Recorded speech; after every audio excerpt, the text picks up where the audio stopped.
अस्सलाम वालेकुम नाजरीन, आप देख रहे हैं हमारा YouTube channel the voice of public और मैं हूं आपका मेज़बान गाजी मलिक। इस वक्त हम मौजूद हैं यहाँ जो पंचायत गुई बेहमदासा का रोड है, इस रोड के ऊपर। और यहाँ आने का कारण सिंपल इतना था कि हमारे यहाँ गांव की एक जो लेडीज़ है उनकी डिलीवरी होने वाली थी और उनके साथ हम यहाँ तक आए थे। असल में मसला ये हुआ था कि करीबन 2 या 3 बजे के आसपास हमने एक टोल फ्री नंबर जो होता है 108 उस पर कॉल की और उन्हें एम्बुलेंस के लिए कॉल किया।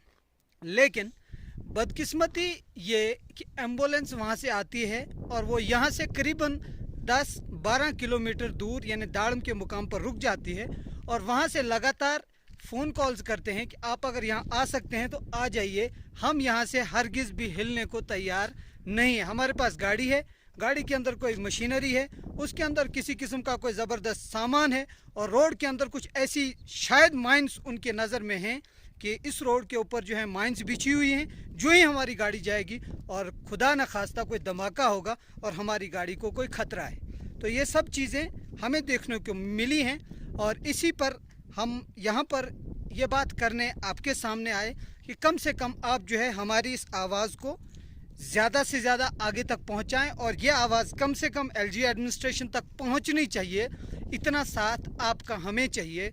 और कम से कम वो सरकार जो हर बार ये दावे करती है कि हमने जो है हिंदुस्तान को डिजिटलाइज किया है और लगातार कोशिश भी करते हैं और आपने घर से फ़ोन घुमाना है, आपके घर में आपकी सर्विस के लिए गाड़ी पहुंच जाएगी। लेकिन वो गाड़ी क्या पहुंचती है, यह सबसे बड़ा सवाल है। और वो गाड़ी ग्राउंड लेवल पे लोगों के साथ, पेशेंट के साथ किस तरह का व्यवहार करती है, वो गाड़ी वाला ड्राइवर या उसके साथ बैठा हुआ उसका साथी, वो क्या बोलते हैं जब वो वहाँ से निकल आते हैं, तो ये सबसे बड़ी चिंताजनक बात है।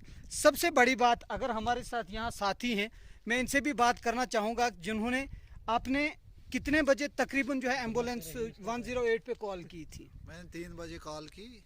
3 बजे, तो उनका रिस्पांस क्या था? सबसे पहले उन्होंने क्या बताया? सबसे पहले उन्होंने ये बताया कि हम आप रोड पे आ जाओ, हमारी गाड़ी वहाँ पे पहुँच जाएगी। जब हम रोड पे आए 1-1.5 घंटा हुआ, उसके बाद उन्होंने ये बताया कि हम यहाँ से ऊपर नहीं आ सकते, दाड़म में हम रुके हैं। तो दाड़म से इधर 10 किलोमीटर है। हमने बोला हम यहाँ पे ना कोई गाड़ी है ना कुछ है। तो उनका वहाँ से यही बहाना था, ड्रामा था कि यहाँ पे रोड कच्चा है, लुक नहीं पड़ा है। हमने उनसे ये भी बताया कि रोड पास है, लुक पड़ी है रोड को, आप मैप में जाके देखिए। तो उनने बोला अगर आपको आना है ठीक, नहीं आना है तो हम नहीं आ पाएंगे, हमें गाड़ी टूट जाएगी। हमें यही आदेश पीछे से है कि जहाँ तक रोड ठीक है आप वहीं तक जाओ, आगे अगर रोड कहीं थोड़ा लुक उखड़ा है उस पर नहीं चलना।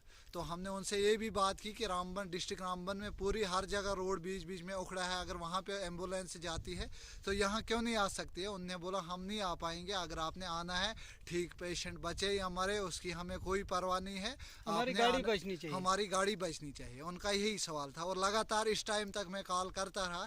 इस टाइम हमने गाड़ी नीचे से जो लोकल सर्विस थी वो गाड़ी आई, उसको पैसे दे के बुकिंग पे किया और पेशेंट को लेके गई।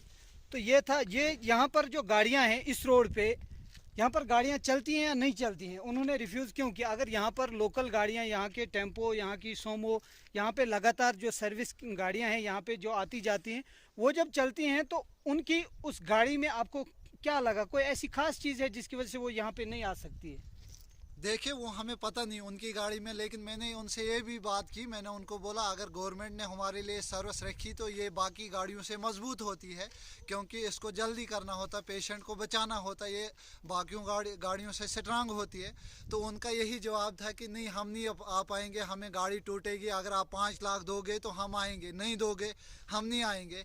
तो मैंने उनको बोला यहाँ पे पहले भी एम्बुलेंस आई, सर्विस गाड़ियाँ चलती है, बसें आई है और रोड पे लुक पड़ी है, आप रोड देख सकते हैं, लुक पड़ा है रोड पे।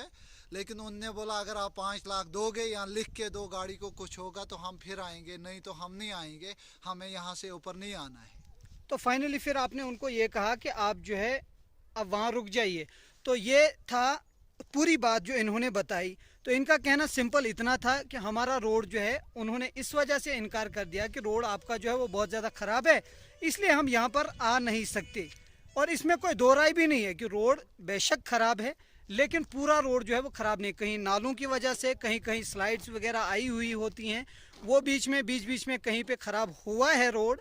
और है ख़राब रोड, लेकिन अक्सर जो रोड है यहाँ पर एक दफ़ा पूरी जो रोड है तकरीबन 10-12 किलोमीटर का एक दफ़ा जो ब्लैक टॉपिंग है वो हो चुकी है। उसके बावजूद भी इस तरह से लोगों के साथ बर्ताव करना, इस तरह से पेश आना, इस तरह की सर्विस देना, ये काफ़ी जो है वो निराशाजनक है, चिंताजनक है। और सरकार के उस डिजिटलाइज और सर्विस प्रोवाइड करने के वो जो दावे हैं उनके बिल्कुल जो है वो बरअक्स देखने को मिलता है। तो इसके साथ ही हम जो है ये गुजारिश करना चाहेंगे आपसे भी कि आप जो है हमारी इस वीडियो को बहुत ज़्यादा शेयर कीजिए, और अगर किसी का डायरेक्टली या इनडायरेक्टली किसी भी किस्म का रिश्ता नाता एलजी एडमिनिस्ट्रेशन तक है तो वो हमारी इस वीडियो को एलजी एडमिनिस्ट्रेशन तक पहुंचाइए कि क्या 108 की जो सर्विस है वो हमारे इन दूर दराज पहाड़ी इलाकों के लिए नहीं है, जबकि रोड यहाँ पर है। अगर रोड नहीं होती तो नेचुरली हम उनको कॉल नहीं करते, यहाँ पे नहीं बुलाते, लेकिन जब रोड यहाँ पर है फिर यहाँ पर सर्विस का ना आना ये जो है बहुत बुरी बात है। और साथ ही मैं ये बताना चाहूँगा एक बात कि ये कहा कि 10 या 12 किलोमीटर यहाँ से अगर सर्विस गाड़ी, जिसका हमने जैसे कि आपने पहले सुना करीबन 2-2:30 या 3 बजे भाई ने कॉल की उनको, और वो गाड़ी जो है यहाँ नहीं आई, फिर हमें वेट करना पड़ा। और इस वक्त अगर हम टाइम की बात करें तो वो करीबन 5 या 5:15 हो गए होंगे।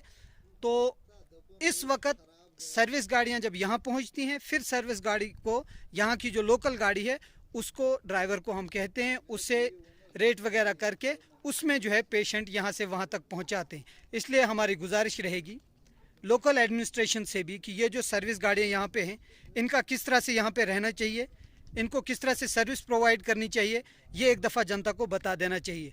और डिस्ट्रिक्ट की जो एडमिनिस्ट्रेशन है उससे और एलजी एडमिनिस्ट्रेशन से और हिंदुस्तान की सरकार से भी ये सबसे बड़ा सवाल है कि क्या 108 की सर्विस, इस तरह की सर्विस लोगों को प्रोवाइड कर रही है। इसके साथ ही मैं आपसे इजाज़त चाहता हूँ। अल्लाह हाफिज़।